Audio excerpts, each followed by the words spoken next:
Rain clutter. Adjust kayo ng ring clutter. Yung tapos lang din eh. Atras kayo. Ayaw nyo eh. Ngayon, kailangan during assessment, mawawala yung tuldok-tuldok na yan.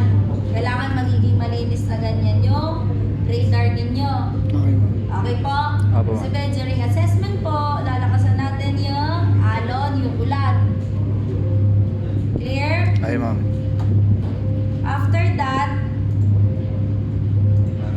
sasabihin ko sa inyo kung anong percent dito or dili sasabihin ko sa inyo na gawin ninyong clear yung adjustment no radar.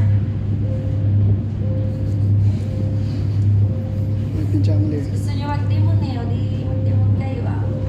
So ito yung TX, transmit ang ibig sabihin ng TX, tama po, TX. Ngayon pagka naka-TX siya, it means nagtatransmit na siya ng echo. Pag naka-standby, walang nagtatransmit dyan. Yeah. Hindi siya magta-transmit once na standby. Okay po? So, kailangan naka-transmit. Clear?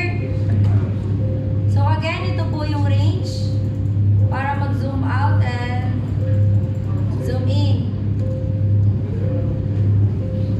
Paling ka na, oh. Paling na. Course up, head up, and north up. So, alam niyo naman yung mga function nitong mga to. Okay po? Ano nga ulit yung function ng north up? Good. Function ng north up. North up. Malis.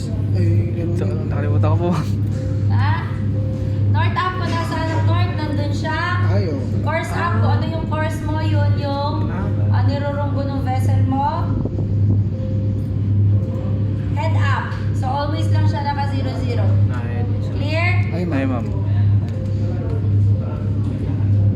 Relative motion and true motion. Si relative motion, ano nga ulit? Alin yung gumagalaw? Yung barko po, ma'am. Barko, ma'am. Ha?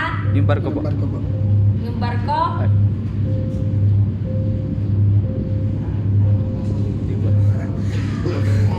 Yung relative motion, yung vessel ang gumagalaw, naka-steady lang po ito. Pero pag true motion, Yung... ito pong nasa vicinity niya ang gumagalaw. Okay po? Yung Apo. vessel niya is naka-standby lang po siya sa gitna. So, brilliance. Alam niyo naman ay brilliance, day mode and night mode. Vector. Ayun. Isiset ninyo yung vector. True. Okay po? Ano ibig sabihin ulit ng true? Kung ano yung true motion mo, yun yung makikita nyo dito sa may white na yan, yung maliit na dot na yan, nakikita nyo.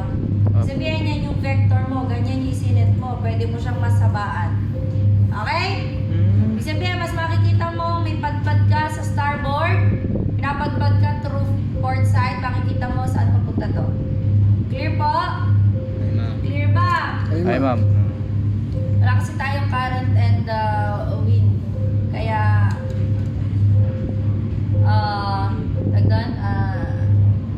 hindi siya pinapadpad. So, kailangan naka-true. Clear? Pag relative, wala. Mawawala siya. Ito lang makikita nyo. Okay pa? Trails. So, adjust nyo. Sideward lang ulit yan. Alam nyo naman na paano siya kontrolin, diba?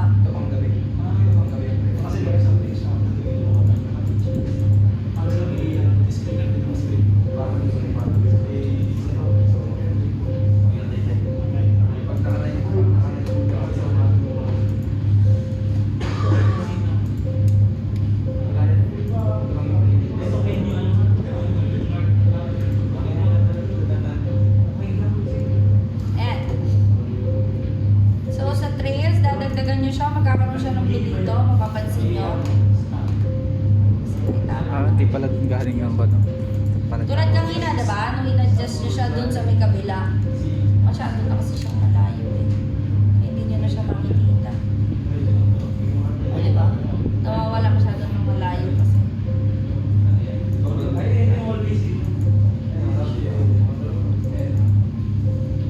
So, yun po yung trails, yung makikita ninyo kulay po nasa ba? Kita dito?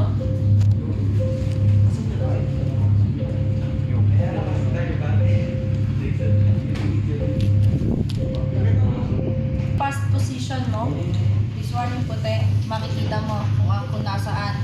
So, dapat naka-relative po. Okay? Pag naka-true yan, makikita mo, so magiging magulo siya kahit sa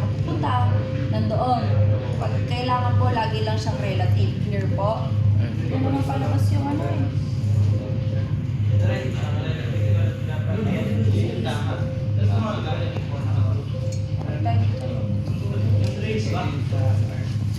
Ayun, di ba po? Pinakita ko na sa inyo ito nung nakaraan. Ay, ma'am. Name of vessel, bearing, name, COG, SOG, CPA, PCP. Ang kulang po dito ay BCR and BCP. In actual radar po, may BCR and BCP. Clear? Ay, ma'am. Okay po? Yung sinasabi ko sa inyo multiple target, sa actual kasi, pwede mong i-click hanggang 4 na target. Lalabas dito lang na information. Dito po, 1 at a time lang. Okay? Pag in-click mo yung isa pa, mapapalitan naman siya. Okay? Ay, ma'am. EBL, VRM, EBL, pagkuha ng bearing ng object. Range ng object. Sabi ko sa inyo, pag nagbabago ang range, pero consistent ang bearing, anong means? Bubonggo po. Ay, ibig sabihin? Bubonggo po, ma'am. Collision. Collision.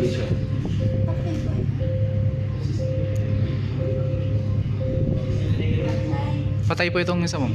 Wala pong display. Siyempre, Okay na po? BRM. Pwede naman po, dalawang EBL gagamitin nyo. Ano yung ABN? Electronic bearing line. Okay po. Ngayon, ang ginagamit to, yung dalawang, example, dalawa yung target mo, gusto mong malaman yung ino-obserbahan mo siya kasi may risk ng collision. Ang mangyayari, meron na kayong marker, ilan yung nagiging bearing niya, may risk of collision ba? Pwede naman siyang gamitin through fixed position.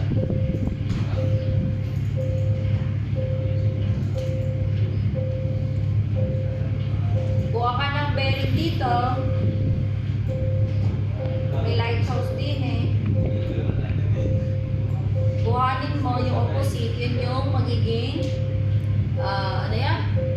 Fixed position mo sa mapa. Okay na? Clear? Ay, ma'am. Ay, ma'am. Question? Question? Tatuturo ko na, no? Ay, ma'am. Ito yung heading ng sariling barko mo. Ito yung Ting star. ito yung information ng own ship. Pag nag-click ka, information ng other ship. Okay? Okay ba? Ay, ma'am. Okay na? Tagal-tagal yung pagturo eh. Okay na tayo?